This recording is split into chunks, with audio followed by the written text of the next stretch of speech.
This is Viewers Corner News. Our news analysis today are on: ex-President Buhari has joined the list of leaders who destroyed Nigeria.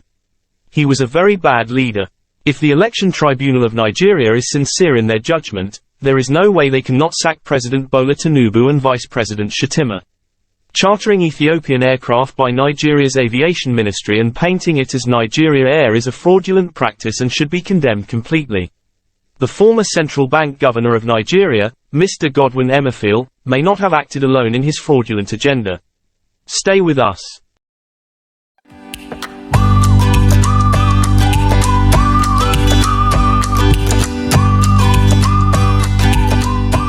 Ex-President Buhari has joined the list of leaders who destroyed Nigeria. He was a very bad leader. Ex-President Buhari came to office under the pretense of helping solve the economic problems of Nigeria.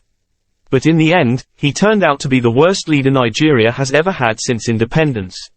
Ex-President Buhari's government was so corrupt. Money was borrowed and spent recklessly, court orders were never obeyed.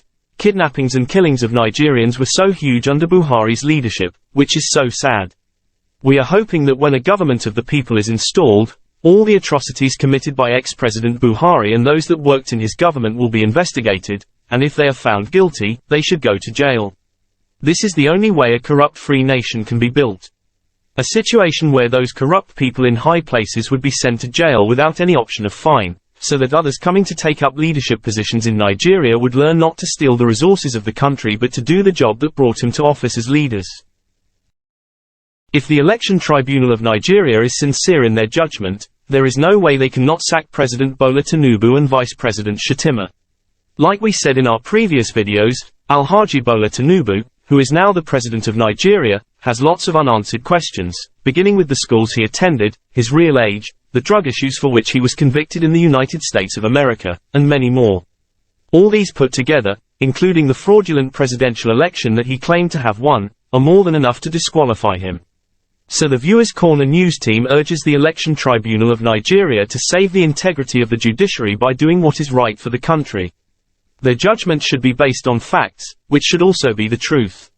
Again, the unity of Nigeria right now is in the hands of the Election Tribunal, so let the truth prevail irrespective of who gets hurt. In so doing, a new Nigeria would be built. Chartering Ethiopian aircraft by Nigeria's Aviation Ministry and painting it as Nigeria Air is a fraudulent practice and should be condemned completely. The intelligence of all Nigerians, both at home and abroad, has been toyed with for so many years by the leaders of Nigeria, who believe that as long as they are in power and control the armed forces of the country, no one can do them anything, not even the law court. Our findings after ex-President Buhari and his government left office revealed that his government was the worst Nigeria has ever had in the history of the country. Ex-President Buhari and those who worked under him scammed Nigeria. They stole more than the ex-President Goodluck Jonathan, People's Democratic Party government. The recent scam of the Ethiopian aircraft, which was painted as Nigeria Air, is very unfortunate. This is no longer a secret because the acting managing director of aviation in Nigeria, Mr. Dapo Olamide, confirmed it in one of his statements that it was actually an Ethiopian aircraft that was painted as Nigeria Air. If you go further into this issue, you will discover that the former Minister of Aviation, Mr. Hadi Sirika, under former President Buhari's government is a very corrupt man. He used his position to defraud the people of Nigeria, which is bad. The Viewers Corner News team visited one of his mansions in the northern part of Nigeria. Honestly, it was huge, meaning that most of the money he stole from the government of Nigeria was used to build that mansion and many others too. The money involved in this aircraft scam is in the billions of naira, which Mr. Hadi Sirika and his corrupt colleague pocketed. Some time ago, it was revealed how billions of naira were spent to purchase firefighting trucks for some airports in Nigeria.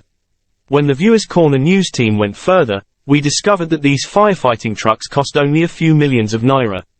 There are so many areas where ministers who served under ex-President Buhari's government stole trillions of naira.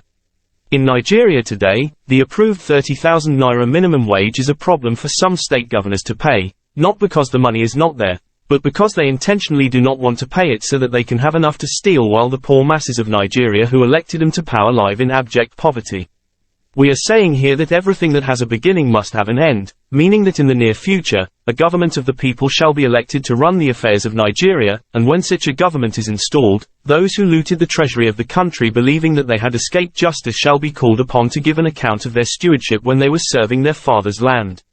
No matter your status, even if you are an ex-president and have stolen from the treasury of Nigeria, you would face the law of Nigeria. The former central bank governor of Nigeria, Mr. Godwin Emefiele, may not have acted alone in his fraudulent agenda.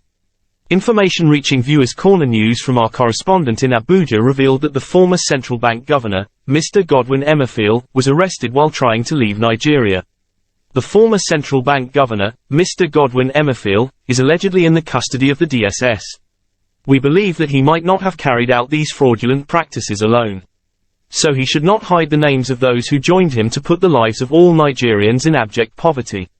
He should come out with the truth by naming those cabals behind his atrocities, and when that is done, then the DSS should go after them. Possibly they should face the law of the land for making Nigerians go through pain. If you want to get more analysis on politics and good governance, health issues and others, subscribe to our channel and click on the notification bell.